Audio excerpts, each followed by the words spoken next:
એક ફાઇનાન્શિયલ ફ્રોડના ગુનામાં કુલ 2 આરોપીઓએ સાયબર સેલ સુરત શહેર દ્વારા ઝડપી પાડવામાં આવેલ છે. એમનું નામ એક જે આરોપી છે નરેન્દ્રનું છે, દિલ્હીનો છે અને એમનું નામ નરેન્દ્રસિંહ બિષ્ટ છે. અને બીજો આરોપી વલસાડનો રહેવાસી છે, એમનું નામ મીત ભંડારી છે.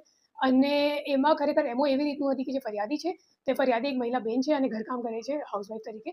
અને એ પોતાના છોકરા માટે ભણાવવા માટે ટ્યુશનનું ફીસ એકત્રિત કરી પોતાના કેનેરા બેંકમાં મૂકેલી હતી અને એમને જાન્યુઆરીમાં ફીસ ભરવાનું હતું, જાન્યુઆરી મહિનામાં.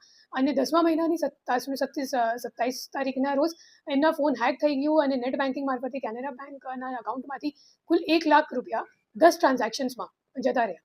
તો પછી અમે એમને જે ગુનો છે એ અઠવા પોલીસ સ્ટેશનમાં નોંધાયેલ હતી અને તપાસ સાયબર સેલ દ્વારા કરવામાં આવતી હતી. અને એમાં સામે આવ્યું કે કુલ જે ₹40,000 જે ગયા છે એ સ્વિગીના ગિફ્ટ કાર્ડ લેવા માટે વપરાવવામાં આવ્યા હતા.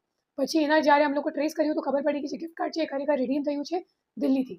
અને દિલ્હી આપણી ટીમ ગઈ ડીવી ગામિત સાહેબની નેતૃત્વમાં. અને ત્યાં ટીમે ખબર પડી કે જે માણસે રિડીમ કર્યું છે ગિફ્ટ કાર્ડ એનું નામ છે નરેન્દ્રસિંહ બિષ્ટ. નરેન્દ્રસિંહ બિષ્ટની આપણે જ્યારે પૂછપરછ કરી તપાસમાં તો ખબર પડી કે એમને જે કૂપન લીધું છે એ વલસાડનો એક રહેવાસી છે મીત ભંડારી, એમના પાસેથી લીધું છે. તો જ્યારે મીત ભંડારીને લેવા માટે આપણે તરત જ સાયમલ્ટેનિયસલી બીજી ટીમ અહીંયાથી રવાના થઈ અને વલસાડથી એમને લઈને આવી. અને ત્યારે ખબર પડી કે એ મીત ભંડારી